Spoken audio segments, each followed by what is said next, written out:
He even fancies camels. Very strange. I wonder if they walk along the platform like that as well. Anyway, back to this story then.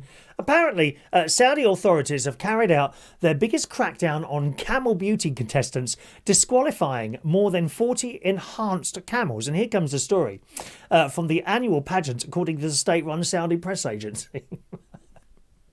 The camels disqualified in the competition at the King Abdulaziz Camel Festival were judged to have received Botox injections and other artificial touch-ups. Who's been touching up the camels? That's what I want to know. Is it you? That's another... Oh, clearly John Parrish is a bit into that. I hope your missus don't know. That could be used in divorce proceedings, that one.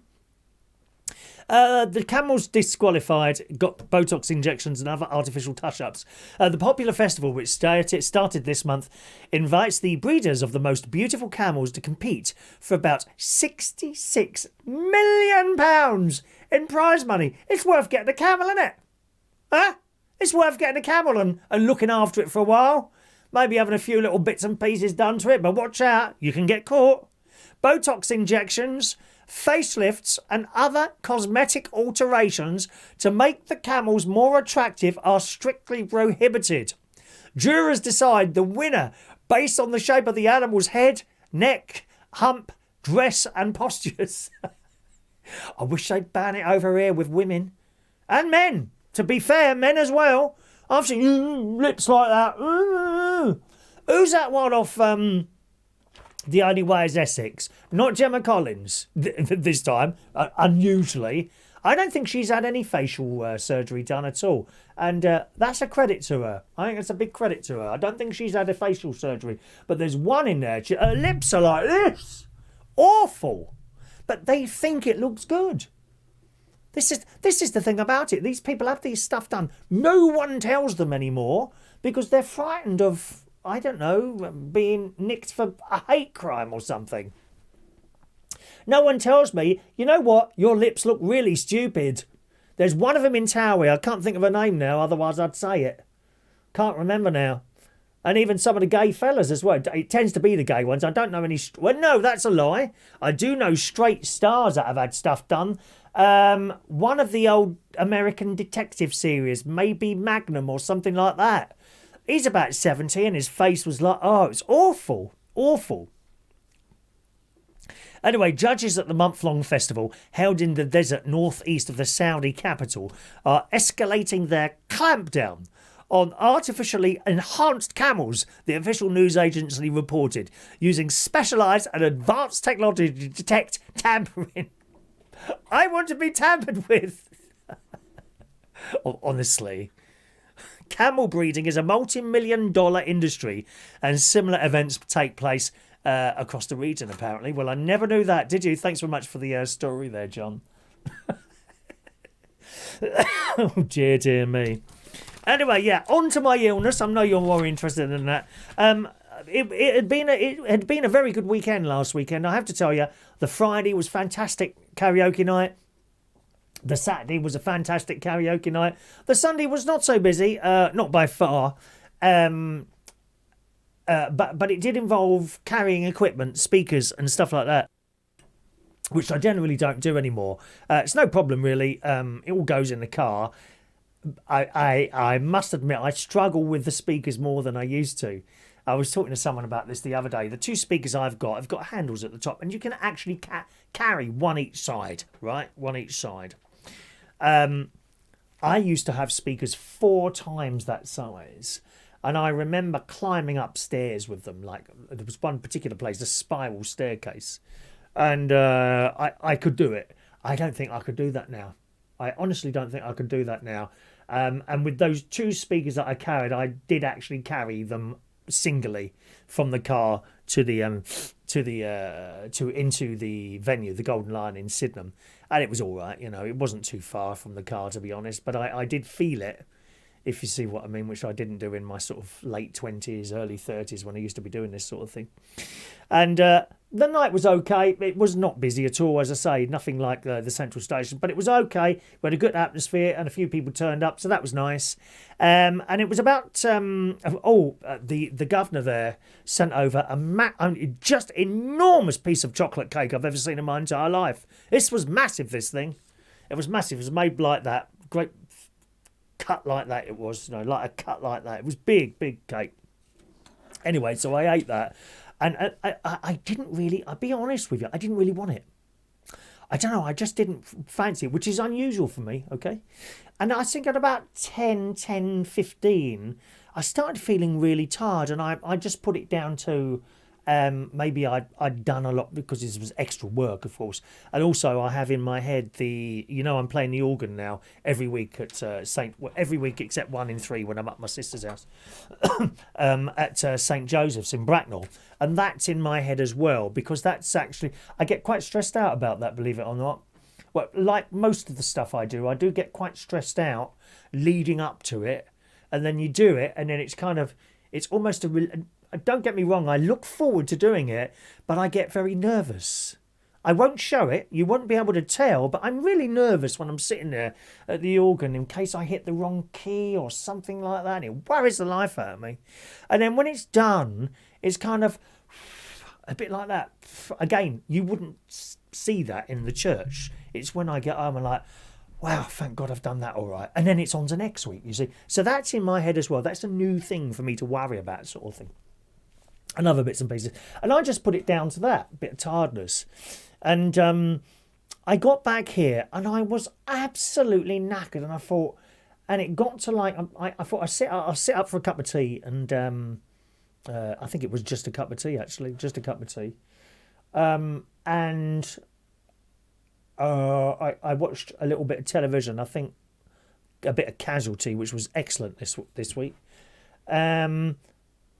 And I thought, oh God, and I looked at the clock and it was like now 1:30 now, which is okay normally. I can go bed at 1:30 and still be up for my radio show at 9. There's no problem. But I thought, do you know what? I don't think I'm going to be able to do this radio tonight. And later than I would have liked to, I cancelled it that night. In the hope that someone would see it and pick it up and perhaps cover the 9, but they didn't. Just how it is, right? So, and then I woke up Monday at about, I didn't set the alarm, about 8:15, which is about an hour later than I would normally wake up.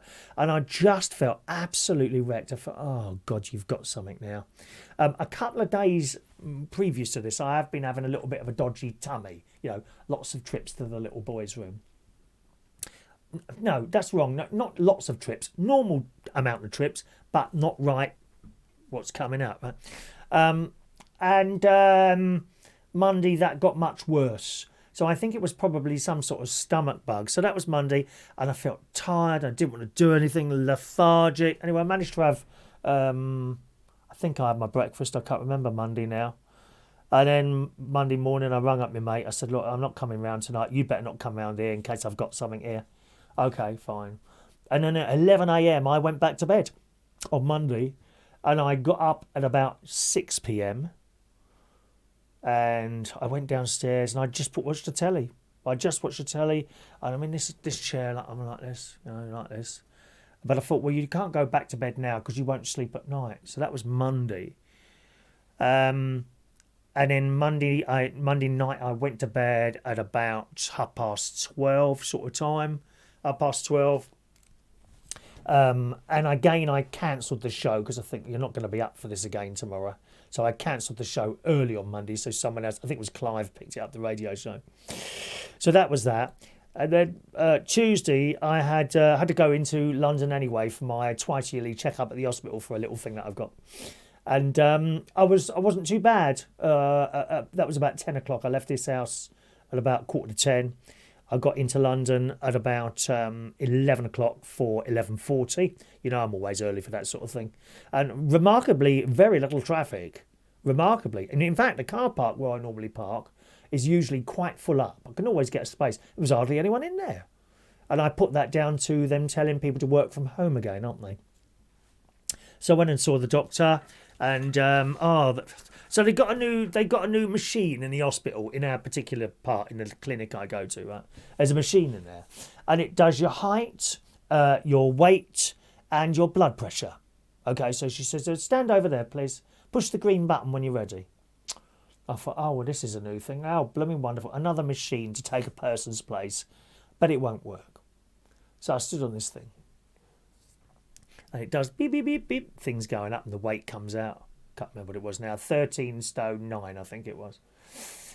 And then it says, place your hand or your wrist. It does it on the wrist in this thing here. That sort of.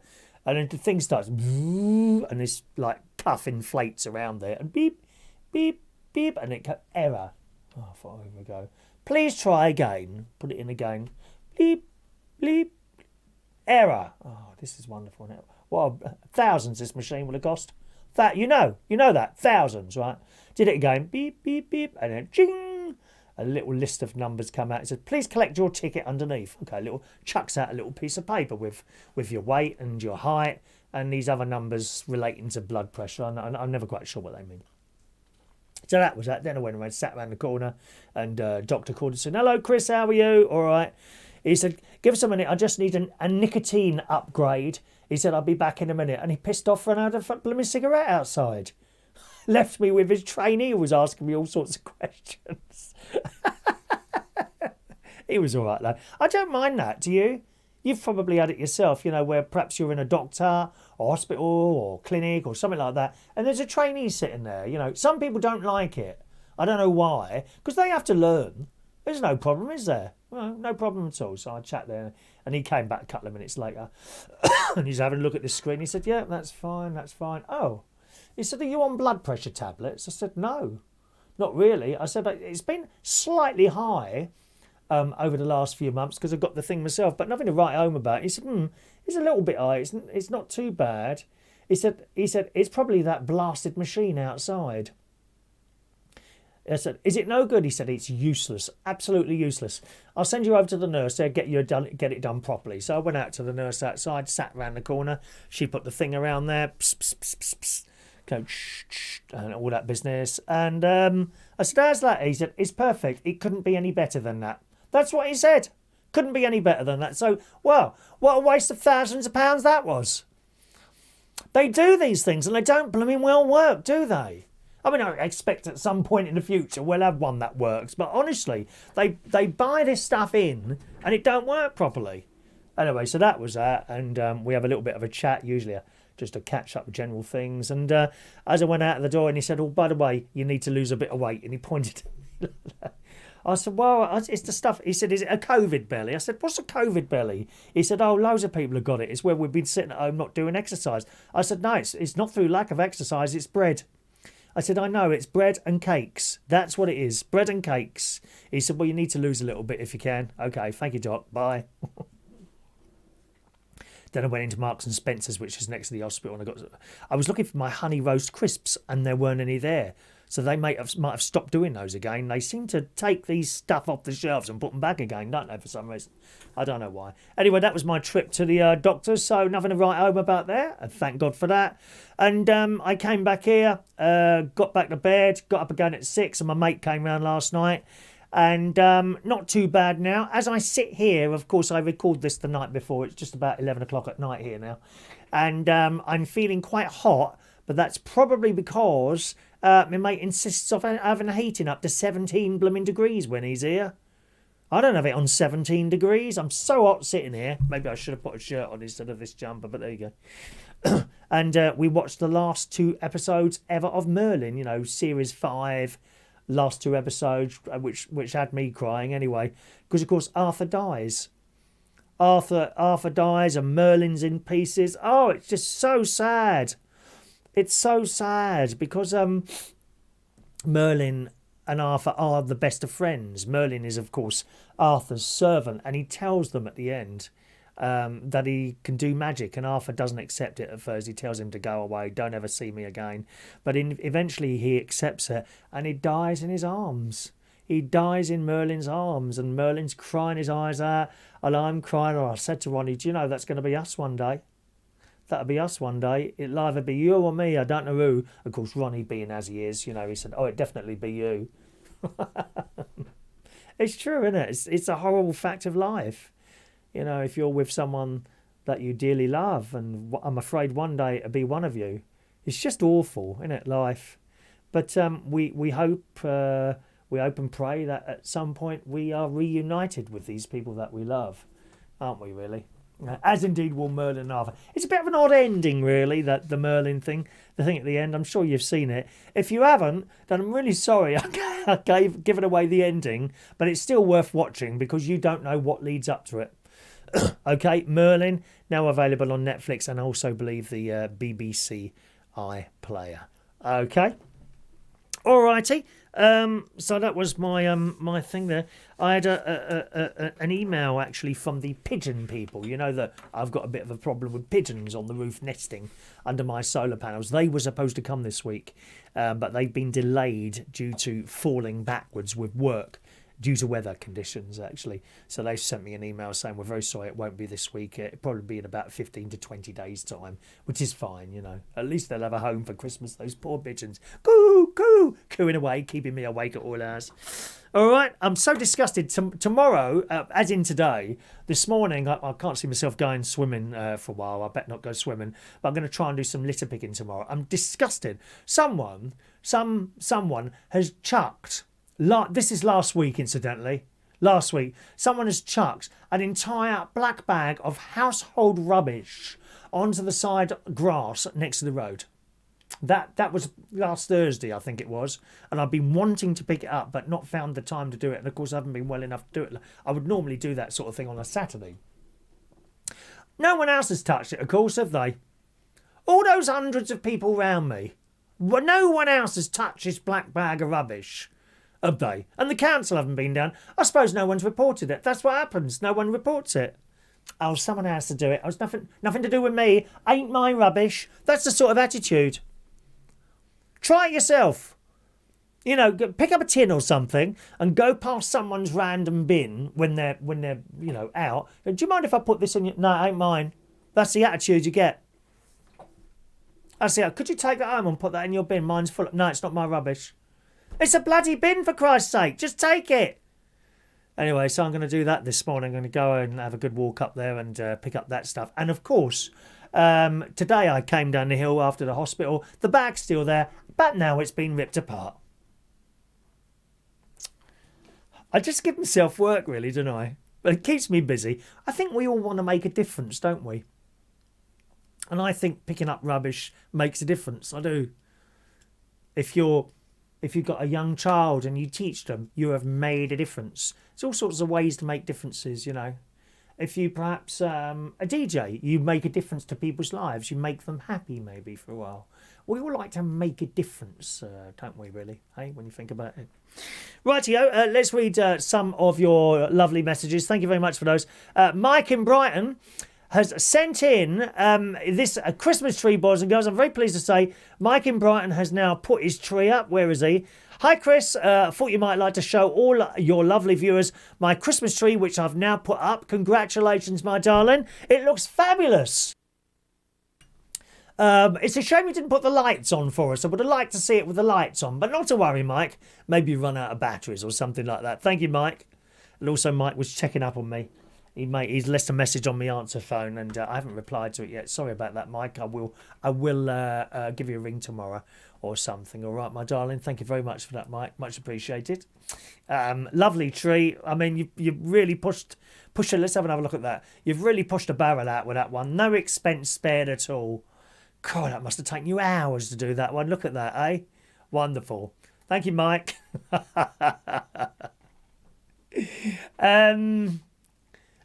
George Bond is doing some live streams at the moment, so he's sent this in and asked me to show you this. There we go, George Bond chat show. Why is it the bingo channel? I don't get that. How does that work then, the bingo channel? Because it's not the bingo channel, is it? It says live streams Monday to Thursday. Thank you for that, George. Perhaps a little bit more light on your face, darling, when you take the photos, possibly, then we can see you a little bit better. Okay, thank you, George. John Parrish. Hi, Chris. We hope you're feeling better now. I've been watching a video about the Black Cap closing down. Yes, it's some years ago now, sadly. It really looks a fun place to be with plenty of characters there too. I bet you have a few stories. Oh, lots of stories about that. The Black Cap. I was there for 18 years and it was one of the... It was a very special place, actually. It was a very, very special place. Lots of spirits in there as well. Of great drag artists, old, you would call them old school drag artists now, of course, I think, really. I mean, the whole RuPaul drag race thing, you see, that really wasn't for me. I watched it and I thought, nah, this isn't drag. But of course it is drag, you know, it's just another form. It's not like the drag that I used to work with at the Black Cap and various other places. This TV show came along and completely changed the face of drag. It made it much more, I think, American. I haven't really seen any of those any of the like drag. Was it called again? RuPaul's Drag Race. I haven't really seen any of them live, except for the ones that I've worked with in the past who have gone on to that. For example, you'll probably know Bag of Chips, who's on there. And she used to do a wonderful show, actually, before she was on there. I don't know what her show's like now. I would assume she's exactly the same, but they look very different. Very different from the drag queens that I used to work with. How can I explain that? They look a lot more perfect now. Do you understand what I mean? Like, I'm just trying to think of an analogy of I can't. They just look perfect now. Whereas drag queens before, I mean, the really good ones, you'd have trouble telling that they were men, really. Rather than a man in a dress and wig, they really look perfect. Every hair is in place, and that wasn't the sort of... I mean, the drag queens used to spend so much time trying to look perfect, but there's a different look now. That's what I'm going to say. They're a different look. They look different now to what they used to do all those years ago. That's not a bad thing. The youngsters love it. The trouble is a lot of the youngsters have only ever seen that sort of drag and they haven't seen the old school drag. So that's what they think it's like. And then they see the old school drag and they don't like it because that's what they're used to it. And I think that may be where I am with that. You know, I'm not used to those new ones, even though they have now been around for quite some time. I don't know them. I could have walked through London 10 years ago and I would know every single drag queen there was. Not now. Not now, because I work with so many of them, and great happy times they were too, really, when I think about it. But going back to your comment there, I bet you've got a few stories. I have, but I can't tell them, I'm afraid. I can't tell them. I had to take those secrets to the grave. And John and Sherry says, P.S. Hard-boiled eggs are good if you've got the runs. Don't eat them. You plug yourself up one every hour. Oh, dear. Well, I'll tell you what, John. I'll take your advice there, and I'll use them. And when I finish with them, I'll send them back to you, and you can cook them and eat them. All right, darling. We don't want to waste things, do we? We don't want to waste things. Thank you very much. Paul Adamson. Hello, Paul. Who says, hope you're feeling better. Yes, thank you, Paul. And once again, thanks for continuing to send those videos to me. He's off to Ashford tomorrow in the car. Then on to Wales on the 21st, Liverpool on the 26th, back down to Ashford on the 1st of Jan, and back to Amsterdam on the 3rd, round trip of about 1,242 miles. We'll be worn out, I guess. Gosh, his final day in Amsterdam is on the 31st of January, and then he moves over here to Ashford in Kent. So good luck with your... good luck with your move there, Paul. All right. Some comments on the YouTube. Don't forget, gang, as always, if you want to send a comment, feel free just underneath there. If it's any more than a comment, perhaps you want to send pictures or a video in, then send those to that email address there, please. If you've got Google Drive, you can stick them on there. If they're a little bit too big for the email, and I can download them. All right. And on the comments section, Mike says, hi, Chris. I don't know if I read this already. I might have read this already. He says, I'm back on the work night shift and it's quiet, giving me time to solve all the world's questions. If you remember, you were saying how amazing it is that you have 2 or 22 Echo devices in your house. Not 22. 1, 2, 3, 4.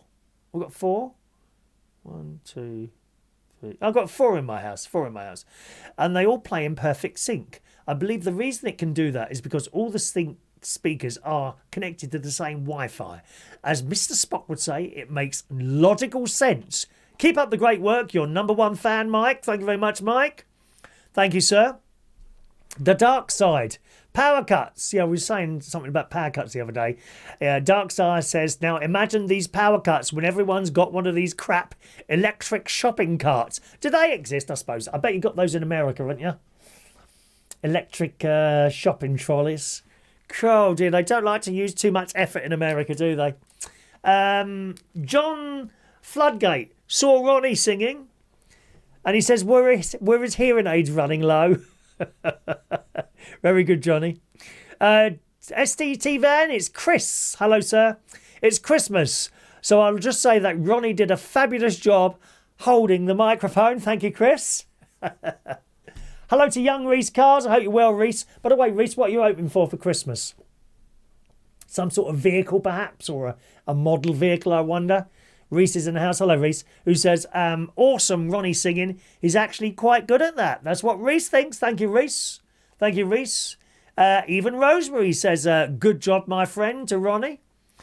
There you go. Some people like his singing. There you go. Rachel is there. Hello, Rachel Wheatland. London looks amazing at this time of the year.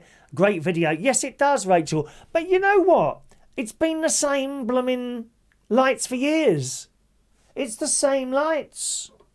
It's always the same lights. Yeah, there's my tip thing if you want to do it. Not you necessarily, Rachel. Every year we've been going there now. When did we start this? We didn't go last year. The year before I went on my own, and then there's this year, so that's 3. And then the year before it, Ronnie came with me, and the year before. So we've been going for 5 years, or I've been going for 5 years now to London for that every year.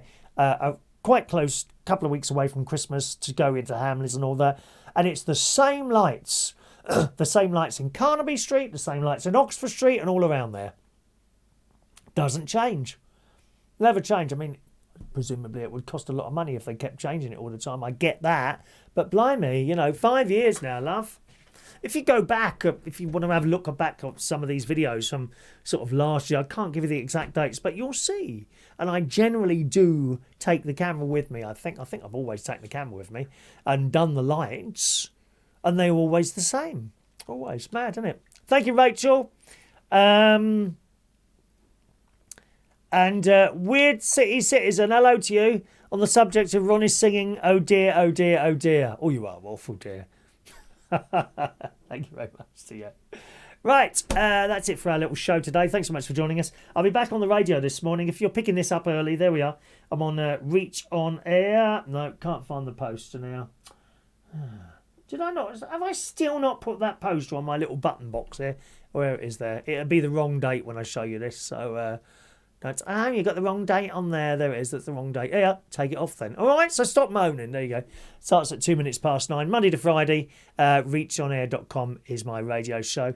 And I'll be on there this morning. If you're picking this show up early, or if you're picking the show up earlier than this morning, I'll be on there tomorrow morning, just after 9 o'clock. Tonight is the start. Oh, that's another thing I completely forgot about. Tonight is the start of our week of activities. I thought it was Monday. And then he said, no, it's not Monday, it's Sunday. And then I thought, oh my God, I've got a karaoke on Sunday. Then when he checked, he's double booked. He's only double booked 2 of the blooming activities to next Sunday, but he's managed to change one of them to this Thursday. So tonight, we've got our little trip on the Polar Express. Okay, it's like the Polar Express experience or something. So we're looking forward to that. I'll take the camera with us. And then Thursday, we're going on this light up train, which I presume will be a little bit similar. Friday karaoke, Saturday karaoke, Sunday afternoon, Christmas tea at Claridge's. Monday I'll be going to the cemetery to do my mum's grave up. Mum and Dad's grave up for Christmas. And then next Tuesday is the Nutcracker. So we've got a whole week of wonderful things happening starting tonight with the Polar Express. So you can imagine tomorrow's video will include, hopefully, stuff from the Polar Express, what we're going on tonight. Thanks for watching. Now, you're probably thinking, why isn't there anything Christmassy behind? I just haven't had the time or the energy to do it, to be honest. Whether or not I get round to it now, I don't know. I'm sure I'll be able to get a little tree up at least. But we do have the little crib. We have the crib. Now, this is interesting because it is a snow globe. Okay? Now, I don't know why they would place the baby Jesus and Mary and Jesus in a snow globe, because I don't think it used to snow in Israel. So, it's not quite authentic, but if I get time, I'll at least put the little tree up behind me, you know, my little tree that I've got. And if you're really lucky, if I really find the time and effort to do it, I do have a Christmas backdrop which can go up as well. Thanks for watching and listening. I'll see you again very soon. Comment underneath. Cheerio.